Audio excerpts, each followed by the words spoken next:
मैं और मेरा, मिथ्या धारणाएं। प्रश्नकर्ता: मैं अपने परिवार और संपत्ति में बहुत ही आसक्त हूँ। इस आसक्ति पर किस प्रकार विजय पाऊँ? महाराज जी, इस आसक्ति का जन्म मैं और मेरा की भावना के साथ होता है। इन शब्दों के सच्चे अर्थ का पता लगाओ और तब तुम बंधन मुक्त हो जाओगे। तुम्हारे पास मन नामक जो वस्तु है उसका विस्तार काल के अंतर्गत है। एक के पश्चात एक अनेक बातें तुम्हारे साथ निरंतर होती रहती है और उनकी स्मृति शेष रह जाती है। इसमें अनुचित कुछ नहीं। समस्या तभी उत्पन्न होती है जब अतीत की पीड़ाओं और सुखों के भोग की स्मृति, जो कि जैव स्तर की गतिविधि के रूप में जीवन में अनिवार्यता होती है, एक अनैच्छिक प्रतिक्रिया का रूप ले लेती है और व्यवहार पर हावी हो जाती है। यह अनैच्छिक संचित प्रतिक्रिया मैं की आकृति ग्रहण कर लेती है और अपनी आकांक्षाओं के प्राप्ति हेतु देह और मन का उपयोग करने लगती है, जो अनिवार्यतः सुख की खोज या पीड़ा से पलायन के प्रयोजन से ही होता है। जब तुम इस मैं को इसके यथार्थ रूप में अर्थात कामनाओं और भयों के संग्रह की तरह और मेरा की भावना को पीड़ा से बचाने और सुख को सुनिश्चित करने हेतु आवश्यक समस्त व्यक्तियों और वस्तुओं को समाविष्ट करने वाली वस्तु की तरह पहचान लेते हो, तो तुम पाते हो कि मैं और मेरा मिथ्या धारणाएं हैं और उनका कोई यथार्थ आधार नहीं होता। वे मन द्वारा सृजित होती है और अपने सृष्टा पर तब तक शासन करती है जब तक कि वह उन्हें सत्यता प्रदान करता रहता है, और जब उन पर प्रश्न उठाया जाता है तो वे बस विलीन हो जाती है। चूँकि मैं और मेरा कि स्वतः की अपनी सत्ता नहीं होती, इसलिए उन्हें किसी अन्य आश्रय का सहारा लेना पड़ता है जिसे वे शरीर के द्वारा ले लेते हैं। शरीर ही उनके लिए संदर्भ बिंदु का कार्य करने लगता है। जब तुम अपने पति और अपने बच्चों की बात करती हो तो तुम्हारी बात का तात्पर्य होता है शरीर का पति और शरीर के बच्चे। अपने शरीर होने के विचार को त्याग दो और इस प्रश्न का सामना करो, मैं कौन हूँ? तुरंत ही एक ऐसी प्रक्रिया प्रारंभ हो जाएगी जो वास्तविकता को लौटा लाएगी, या यह कहे कि मन को वास्तविकता तक ले जाएगी। पर इतना ध्यान अवश्य रखो कि तुम्हें भयभीत नहीं होना है। प्रश्नकर्ता: मेरे भयभीत होने का क्या कारण हो सकता है? महाराज जी, वास्तविकता तुम्हारे समक्ष प्रकट हो, इसके लिए यह आवश्यक है कि मैं और मेरा मिट जाए। वे मिट जाएंगे यदि तुम उन्हें मिटने दो। तब तुम्हारी स्वाभाविक अवस्था पुनः प्रकट हो जाती है, जिसमें न तो तुम देह होते हो और न मन, न तो मैं होते हो और न मेरा, वरन सत्ता की एक पूर्णतः भिन्न ही अवस्था में होते हो। यह सत्ता का शुद्ध चैतन्य है, जिसमें यह या वह होने का किसी भी साधारण या विशिष्ट वस्तु से स्वतादात्म्य के लिए कोई स्थान नहीं होता।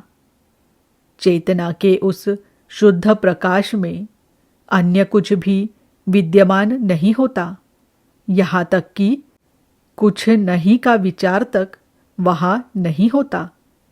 वहाँ केवल प्रकाश ही रहता है। प्रश्नकर्ता: मुझे कुछ लोगों के प्रति प्रेम है, क्या मैं उन्हें त्याग दूं? महाराज जी, तुम्हें बस उस अधिकार भावना को ही त्यागना होगा जो कि उनके लिए तुम में है। शेष उन पर निर्भर करता है। हो सकता है कि तुम में उनकी रुचि यथावत बनी रहे या समाप्त हो जाए। प्रश्नकर्ता: वे भला ऐसा कैसे कर सकते हैं? क्या वे मेरे अपने नहीं हैं? महाराज जी, वे तुम्हारी देह के हैं, तुम्हारे अपने नहीं। या यह कहना अधिक उपयुक्त होगा कि ऐसा तो कोई है ही नहीं जो तुम्हारा अपना न हो। प्रश्नकर्ता: और मेरे आधिपत्य की वस्तुओं के बारे में? महाराज जी, जब मेरा ही शेष न रहा तो तुम्हारा आधिपत्य ही कहाँ रहा? प्रश्नकर्ता: कृपया मुझे बताए कि क्या मैं को खोने में मुझे सब कुछ खो देना होगा? महाराज जी, ऐसा भी हो सकता है या नहीं भी हो सकता है। ये दोनों स्थितियां तुम्हारे लिए एक सी होंगी। तुम्हारी क्षति किसी अन्य का लाभ हो जाएगी। तुम्हें इसका महत्व ही प्रतीत न होगा। प्रश्नकर्ता: यदि मैंने ध्यान न दिया तो मेरा सभी कुछ खो जाएगा। महाराज जी, जब तुम्हारे पास कुछ न हो तो तुम्हारी कोई समस्या शेष नहीं रहती। प्रश्नकर्ता: परंतु जीवन की सुरक्षा करने की समस्या तो रहेगी ही। महाराज जी, यह देह की समस्या है और इसे वह अन्न जल ग्रहण करते रहकर पर्याप्त विश्राम आदि करते हुए हल कर लेगी। यदि सभी परस्पर सहभागिता करे तो सबके लिए पर्याप्त है। प्रश्नकर्ता: हमारा समाज तो वस्तुओं को हड़प लेने के दृष्टिकोण पर ही आधारित है, न कि सहभागिता पर। महाराज जी, सहभागिता, शेयरिंग को अपनाकर तुम इसे परिवर्तित कर सकोगे। प्रश्नकर्ता: सहभागिता के लिए मैं राजी नहीं हूं और वैसे भी मेरे स्वामित्व की वस्तुओं पर कर तो चुकाया ही जा रहा है। महाराज जी, यह सहभागिता स्वेच्छया की जाने वाली सहभागिता नहीं है। समाज को बाध्यतापूर्वक परिवर्तित नहीं किया जा सकता। इसके लिए तो हृदय को परिवर्तित किया जाना चाहिए।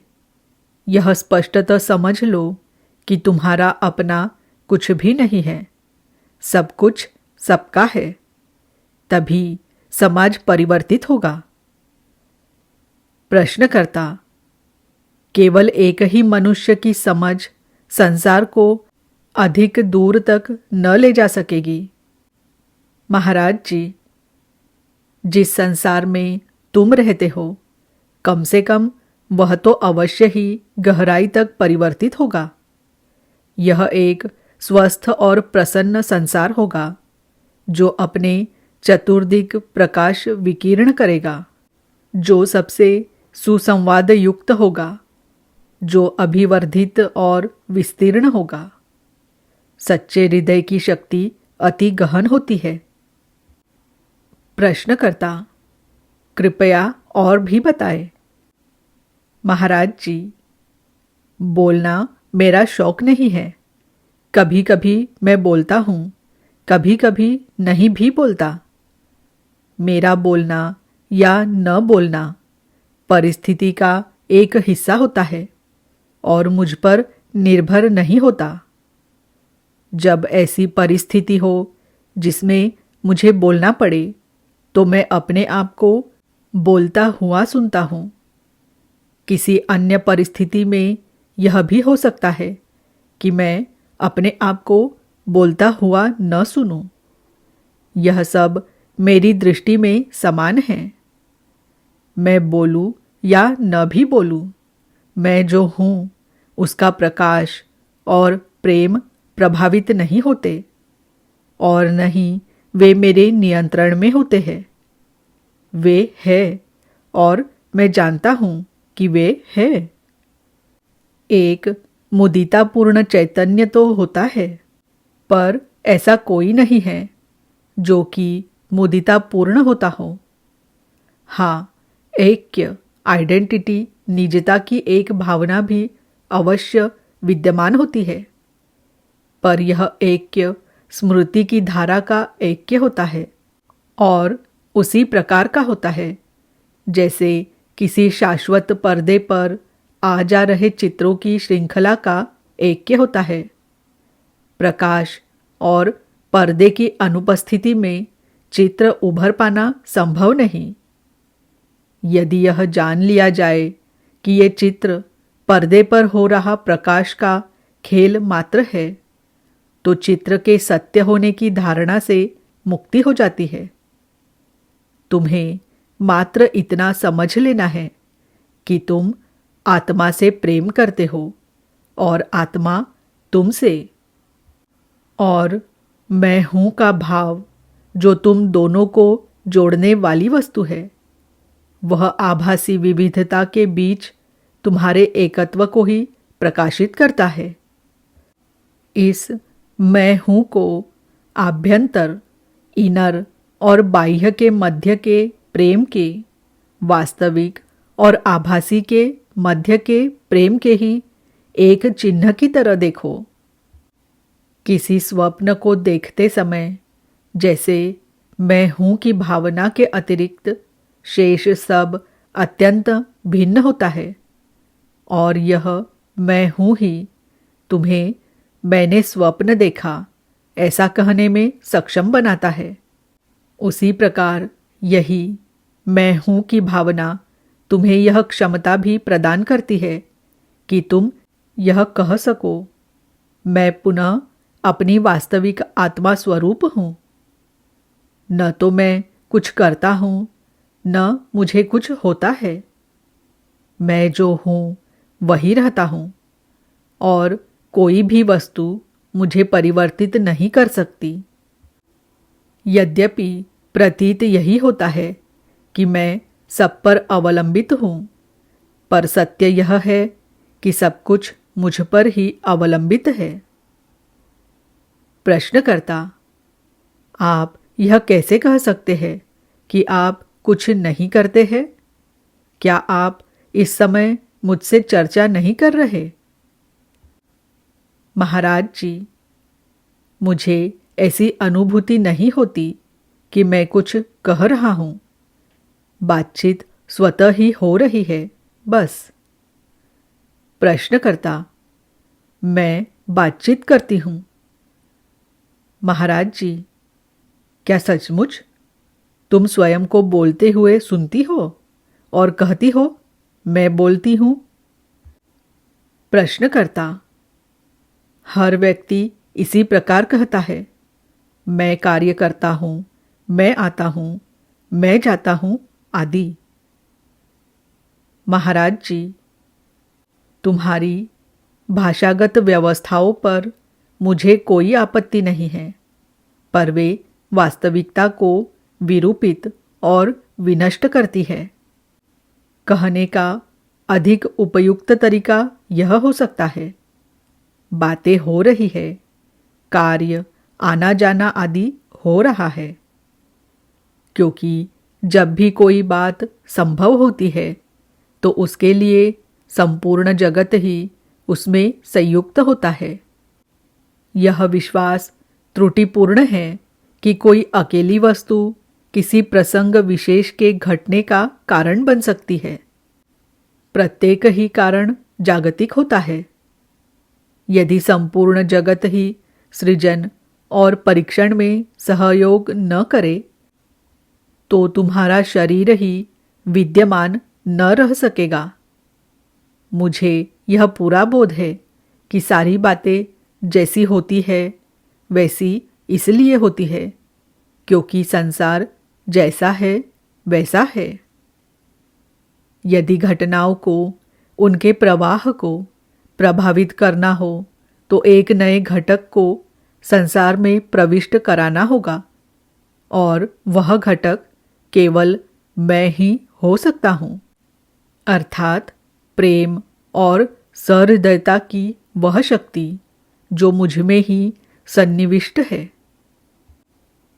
देह के जन्म के पश्चात यह अनेकों प्रसंगों से गुजरता है और तुम उनमें भाग लेते हो क्योंकि अपने आप को तुम इस शरीर से एक की तरह मान लेते हो। तुम उस मनुष्य से हो जो सिनेमा हॉल में बैठा पर्दे पर आने जाने वाले चित्रों को देखकर हंसता रोता तो है, परंतु यह भी अच्छी तरह से जानता है कि इस सारे समय में वह अपनी कुर्सी पर ही बैठा हुआ है और पर्दे पर उभरते चित्र प्रकाश का खेल मात्र है। इस माया को तोड़ने के लिए इतना ही पर्याप्त है कि अपने ध्यान को पर्दे से हटाकर स्वयं पर लाया जाए। जब देह की मृत्यु होती है तो जीवन का वह प्रकार जो तुम अभी जी रहे हो, अर्थात दैहिक और मानसिक घटनाओं का क्रम समाप्त हो जाता है। यह इसी क्षण देह की मृत्यु की प्रतीक्षा न करते हुए भी समाप्त हो सकता है।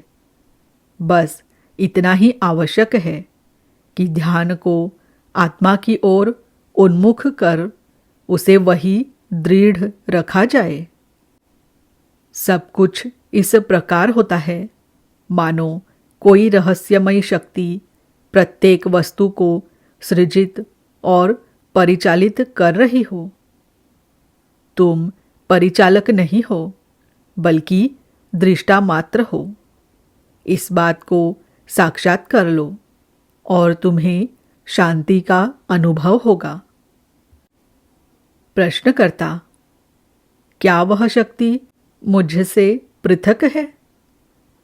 महाराज जी: नहीं, पृथक नहीं है, परंतु प्रारंभ में तुम्हें व्यग्रता रहित प्रेक्षक होना होगा। केवल तभी तुम अपनी समग्र सत्ता को विश्व प्रेमी और विश्वकर्ता के रूप में पहचान सकोगे। जब तक तुम अपने एक व्यक्तित्व विशेष होने की भावना रूपी व्याधि से ग्रस्त रहते हो, तब तक उससे परे देख पाने में असमर्थ रहते हो। पर अंततः तुम देख ही लेते हो कि तुम न तो व्यष्टि हो और न समष्टि। तुम उन दोनों से परे की वस्तु हो। जैसे पेंसिल की सूक्ष्म नोक अनगिनत चित्रों को रच सकती है, वैसे ही चैतन्य का आयाम से रहित बिंदु विराट विश्व की समस्त अंतर्वस्तु को रच सकता है। उस बिंदु को पता कर लो और मुक्त हो जाओ। प्रश्नकर्ता: मेरे संसार के सृजन का उपादान क्या है? यह किससे सृजित किया जाता है? महाराज जी, तुम्हारी अपनी ही स्मृतियों से। जब तक अपने सृष्टा होने के तथ्य से तुम अनभिज्ञ रहते हो, तब तक तुम्हारा संसार सीमित और पुनरावृत्ति परक होता है। तुम्हारे अतीत के साथ किया गया तुम्हारा जो स्व तादात्म्य है, जब तुम उससे ऊपर उठ जाते हो तो सौहार्द और सौंदर्य से परिपूर्ण एक नए संसार की रचना कर सकने हेतु मुक्त हो जाते हो। या फिर तुम बस रहते भर हो, अस्ति और नास्ति से अतीत। प्रश्नकर्ता: यदि मैं अपनी स्मृतियों को छूटकर चला ही जाने दूं, तो मेरे पास क्या शेष रह जाएगा? महाराज जी, कुछ भी शेष न रहेगा। प्रश्नकर्ता: मुझे इससे डर लगता है। महाराज जी, जब तक तुम स्वतंत्रता को और उसके प्रसाद को नहीं अनुभव कर लेते, तब तक भय बना रहेगा। यह ठीक है कि देह की पहचान और उसके मार्गदर्शन के लिए कुछ स्मृतियों का बना रहना आवश्यक होता है, और वे शेष बनी भी रहती है। पर तब देह के प्रति वैसी आसक्ति शेष नहीं रह जाती जैसी कि पहले हुआ करती थी। अब यह भय और कामना का कार्यक्षेत्र नहीं बनी रहती। यह सब समझना और इसका अभ्यास करना अधिक कठिन नहीं है, पर इस विषय में तुम्हारी रुचि तो होनी ही चाहिए। रुचि न हो तो कुछ नहीं किया जा सकता। इसे देख लेने के पश्चात कि तुम आसक्ति के कारण एकत्रित अनेक स्मृतियों का संग्रह मात्र ही हो, उससे बाहर निकल आओ और फिर बाहर से देखो। संभवतः प्रथम बार तुम्हें एक ऐसी वस्तु का संवेदन होगा जो कि स्मृति नहीं है। तब तुम इस या उस नाम वाले ऐसे व्यक्ति नहीं रह जाते जो कि अपनी गतिविधियों में व्यस्त है। और कम से कम यह तो होता ही है कि तुम अपने आप में शांतिपूर्ण होते हो। तुम्हें यह स्पष्ट हो जाता है कि संसार में कभी कोई त्रुटि थी ही नहीं, एकमात्र तुम ही त्रुटिपूर्ण थे, और अब वह सब समाप्त हो गया। अब फिर कभी तुम अज्ञान से उत्पन्न कामना जाल में न फंसोगे।